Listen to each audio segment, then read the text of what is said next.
Selamat hari Minggu dan salam sehat buat saudara sekalian dimanapun Anda berada. Terpujilah Tuhan yang senantiasa menjaga kita sehat dan kita boleh beribadah kepada Dia hari ini. Kasih karunia dan damai sejahtera dari Allah Bapa kita dan dari anaknya Tuhan Yesus Kristus menyertai saudara sekalian. Mari kita dengarkan firman Tuhan yang diperuntukkan untuk hari ini, Minggu tanggal 28 Agustus 2022, tertulis dalam kitab Injil Matius pasal 16 dimulai dari ayat 21 hingga yang ke-28. Saya akan bacakan untuk kita semua.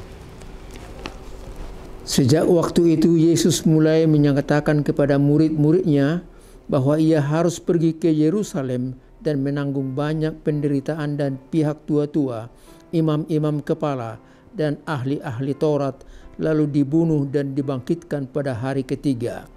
Tetapi Petrus menarik Yesus ke samping dan menegur dia, katanya, "Tuhan, kiranya Allah menjauhkan hal itu. Hal itu sekali-kali takkan menimpa engkau." Maka Yesus berpaling dan berkata kepada Petrus, "Enyahlah iblis, engkau suatu batu sandungan bagiku, sebab engkau bukan memikirkan apa yang dipikirkan Allah, melainkan apa yang dipikirkan manusia." Lalu Yesus berkata kepada murid-muridnya, "Setiap orang yang mau mengikut aku, ia harus menyangkal dirinya, memikul salibnya, dan mengikut aku. Karena barang siapa mau menyelamatkan nyawanya, ia akan kehilangan nyawanya. Tetapi barang siapa kehilangan nyawanya karena aku, ia akan memperolehnya. Apa gunanya seorang memperoleh seluruh dunia, tetapi kehilangan nyawanya? Dan apakah yang dapat diberikannya sebagai ganti nyawanya? Sebab anak manusia akan datang dalam kemuliaan Bapanya diiringi malaikat-malaikatnya. Pada waktu itu ia akan membalas setiap orang menurut perbuatannya. Aku berkata kepadamu, sesungguhnya di antara orang yang hadir di sini ada yang tidak akan mati sebelum mereka melihat Anak Manusia datang sebagai Raja dalam kerajaannya." Sampai di situ peruntukan firman untuk kita. Saudaraku yang kekasih, nas khotbah hari ini mengingatkan kita akan 3 hal untuk kita amali, kita lakukan. Apa itu yang 3 hal? Melihat, mengaku, dan melaksanakan kehendak Tuhan. Melihat, mengaku, dan melaksanakan kehendak Tuhan.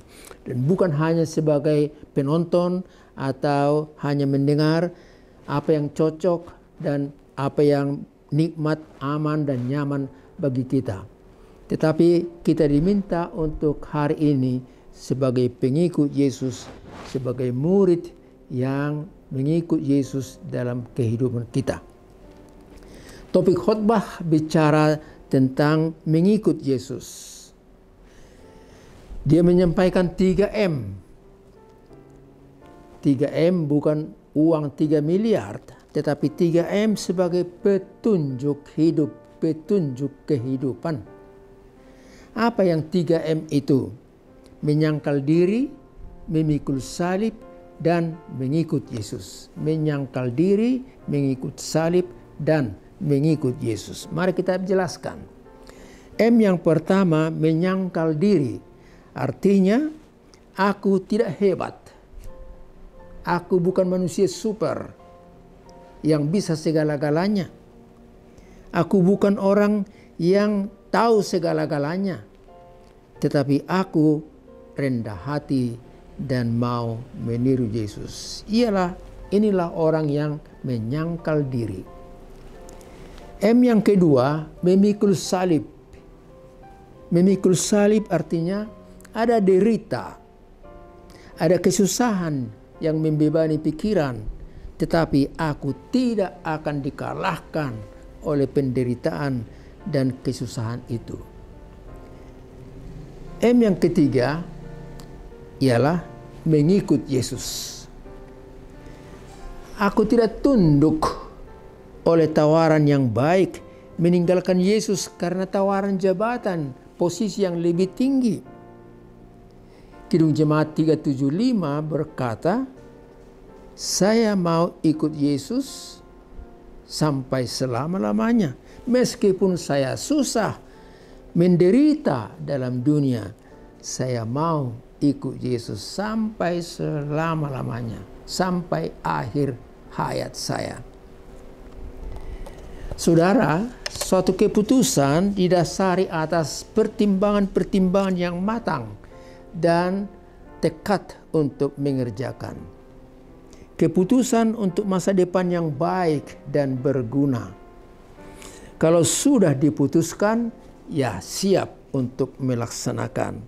Karena diimani keputusannya, maka dia percaya dan berani memikul beban atas keputusan tersebut. Keputusanku mengikut Yesus, ku tak ingkar. I have decided to follow Jesus, no turning back. Saudara, marilah kita ikuti apa pesan khotbah untuk kita pada kesempatan ini. Yang pertama, pesan untuk kita, siap menanggung derita dan menang dalam perjuangan. Siap menanggung derita dan menang dalam perjuangan. Pada ayat 21 dikatakan Yesus, dia memasuki kota Yerusalem. Kenapa? Karena di Yerusalem itu ada peristiwa-peristiwa yang menjadi masukan bagi kita. Menuju Yerusalem, masyarakat mengeluh-elukan dia, memberitakan yel, hosana, terpujilah dia yang datang dalam Mesias, pemenang yang memberikan kemerdekaan dan menaklukkan penjajahan Romawi.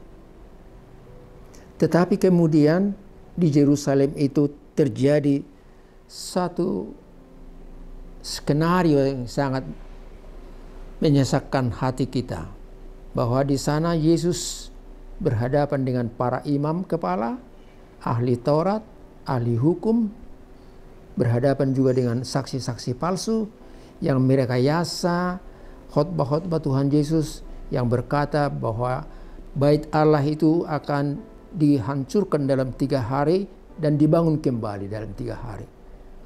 Saudaraku yang kekasih, itulah suasana di Yerusalem yang akan dihadapi dan pasti dihadapi oleh Tuhan Yesus. Itu dapat kita baca dalam Injil Markus pasal 14 ayat 53 hingga 58. Yesus menanggung derita dan kematian. Mendengar hal itu, Petrus berkata, Tuhan, janganlah itu terjadi padamu. Biarlah Allah menjauhkan itu daripada Engkau ya Tuhan. Kalimatnya bagus sekali, tapi tahukah Anda reaksi Tuhan Yesus? Yesus berkata, iblis enyahlah dari hadapanku. Jadi ucapan Petrus itu seperti godaan iblis untuk menarik Yesus untuk tidak menghadapi penderitaannya itu. Saudara yang kekasih, Petrus disebut iblis. Kenapa? Karena iblis menggoda manusia dengan kata-kata yang indah dan seolah-olah melindungi, tapi menjatuhkan manusia dan jatuh ke dalam dosa, meninggalkan Allah penciptanya. Itulah yang kita dengar dan kita baca dalam diri Hawa dan Adam di Taman Eden. Iblis juga menggoda manusia yang sedang bergumul dalam hidup ini, yang sedang mencari jati dirinya ini.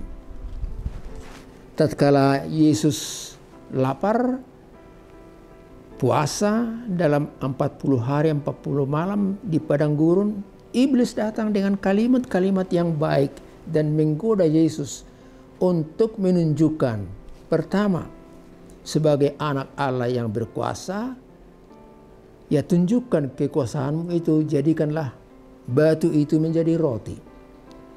Sebagai anak Allah yang berkuasa, milikilah apa yang sangat indah dan berharga di dunia ini. Dan tunjukkanlah kekuasaanmu. Lompatlah dari atas, dari menara yang tinggi, karena di bawah ada yang menatang kamu. Saudara, Yesus berkata, enyahlah engkau.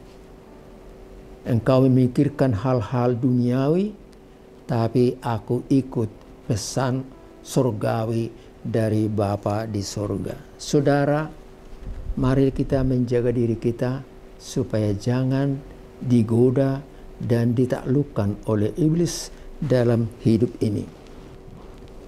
Dalam iman kepada Yesus, kita mampu menghadapi penderitaan. Penderitaan bukan memusnahkan, tapi penderitaan memurnikan iman dalam hidup ini. Saudara, jadilah pemenang dan pandanglah ke depan. Jadilah pemenang dan pandanglah ke depan. Pesan kedua yang terakhir bagi kita, kalimatnya demikian. Percaya itu suatu pilihan dan konsisten melakukan. Percaya itu suatu pilihan dan konsisten melakukannya. Safety first, utamakan keselamatan. Safety first, utamakan keselamatan. Itu kan selalu kita baca pada proyek-proyek besar.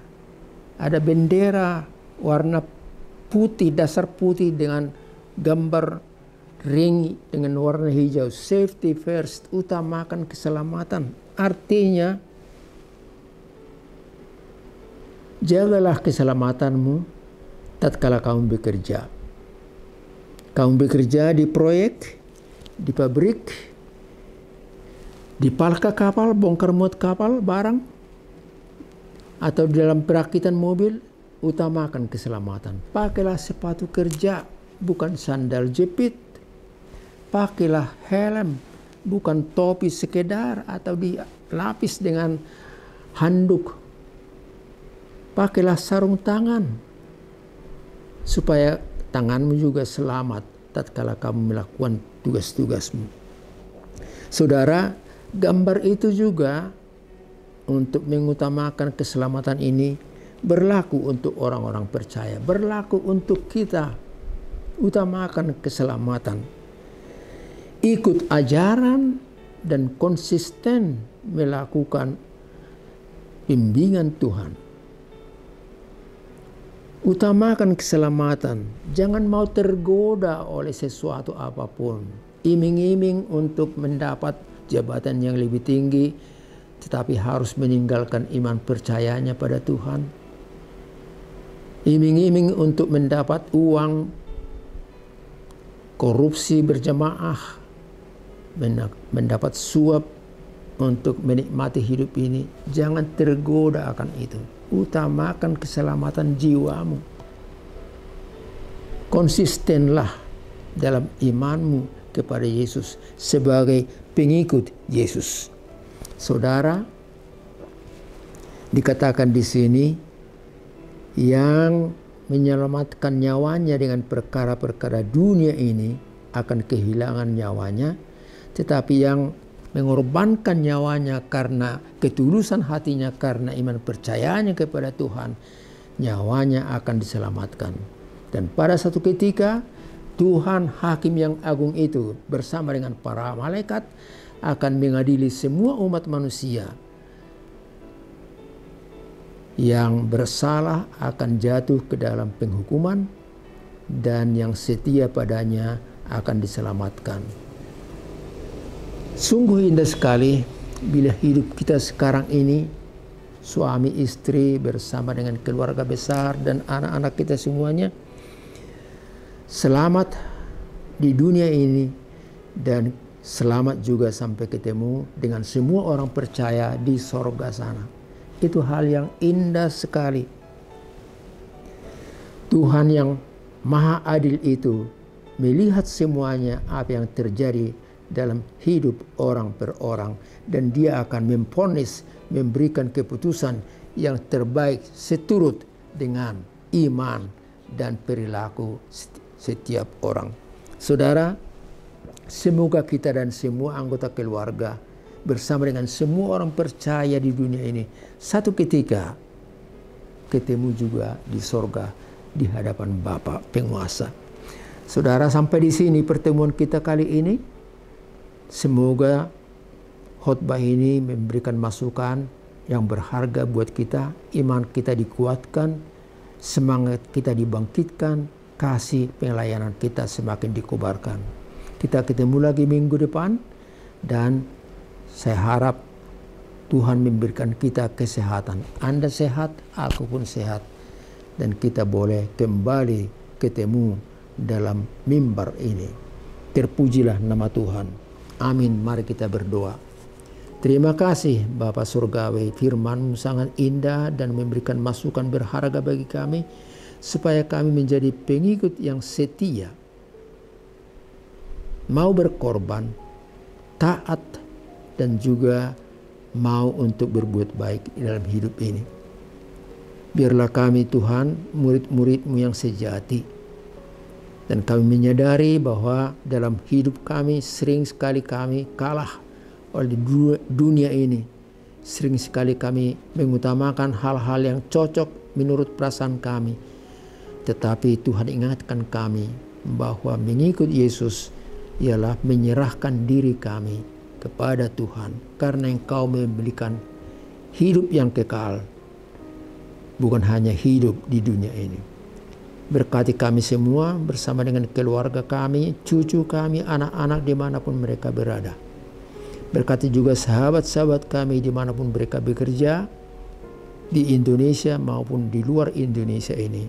Berkati jugalah gereja-Mu yang senantiasa menyaksikan kebenaran dan keselamatan dari penebus kami yang hidup, Tuhan Yesus Kristus. Terpujilah nama-Mu Tuhan. Terimalah doa kami dalam Kristus Yesus.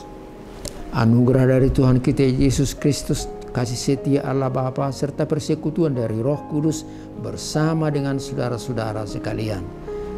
Amin.